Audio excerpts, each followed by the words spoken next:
Hello बच्चों, ये JEE main 2023 का क्वेश्चन है। फर्स्ट फेज शिफ्ट 1 का। A block of mass 5 kg is placed at rest on a table of rough surface.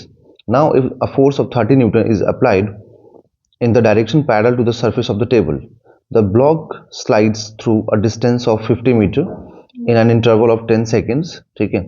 The coefficient of kinetic friction is, ठीक है, coefficient of kinetic friction पूछ रहा है आपसे कि क्या होगा। ठीक है, देखिए यहाँ पर एक ब्लॉक के बारे में बोला गया कि हमने एक ब्लॉक रख दिया। ठीक है बच्चों, एक छोटा सा इंफॉर्मेशन है आपको लिए कि आप मेरे चैप्टर्स के जो वीडियोस हैं वो भी आप देख सकते हैं। अगर आपको किसी चैप्टर में प्रॉब्लम हो तो, है ना, अब जरूर उसको देखें। और कुछ कुछ चैप्टर्स के बना रखे हैं मैंने। ठीक है, बाकी जैसे आप और डिमांड करेंगे मैं और आपको बनाऊंगा अगर आपको चैप्टर्स के वीडियोस अच्छे लग रहे हैं तो। ठीक है, और एक मैंने लॉन्च किया है प्रीमियम सब्सक्राइबर्स के लिए, आप वो भी ज़रूर देखें।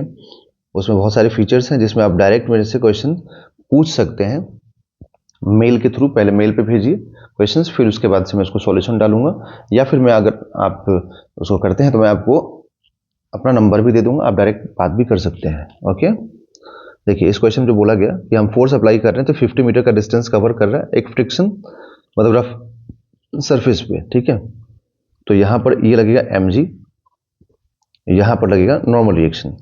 ठीक, तो normal reaction is equal to mg होगा। ठीक है, फिर फ्रिक्शन इज इक्वल टू, अब अगर हम फ्रिक्शन लिखें तो फ्रिक्शन इज इक्वल टू क्या होगा, तो म्यू इंटू नॉर्मल रिएक्शन, जो कि म्यू इंटू mg हो जाएगा। ठीक है, क्लियर हो गया आप लोगों को।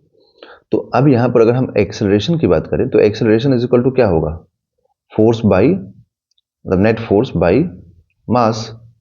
ठीक है ना, ये फॉर्मूला होता है। तो एफ नेट क्या लिखोगे आप यहाँ पर, ये इंपॉर्टेंट होता है। F net is equal to आप लिखोगे applied force minus friction is equal to mass into acceleration. ठीक है, तो अप्लाइड फोर्स हम लोगों को मालूम नहीं है अभी, हाँ, बट ये जरूर मालूम है कि ये कितना डिस्टेंस ट्रैवल किया है। तो ये डिस्टेंस ट्रैवल किया 50 मीटर। ठीक है, 50 मीटर डिस्टेंस ट्रैवल किया है।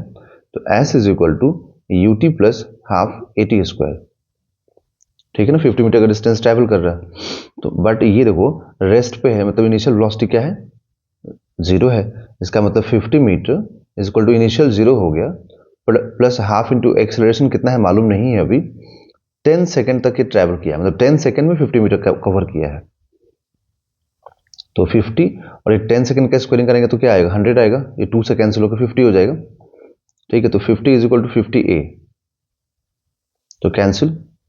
Then A is equal to 1 metre per second square, acceleration इतना आ गया।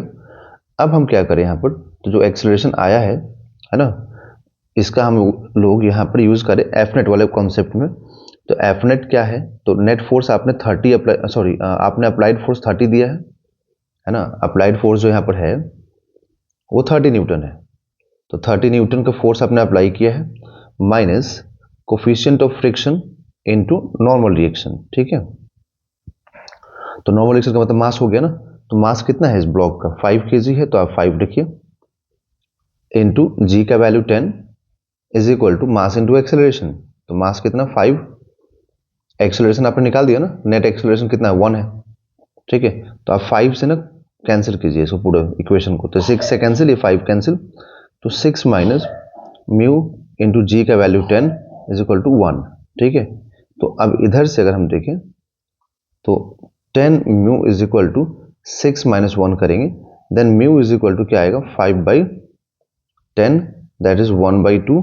1/2 का मतलब हो गया 0.5। तो कोफिशिएंट ऑफ फ्रिक्शन जो मालूम होगा हम लोगों को वो 0.5 होगा। That is option number 3 is a right answer.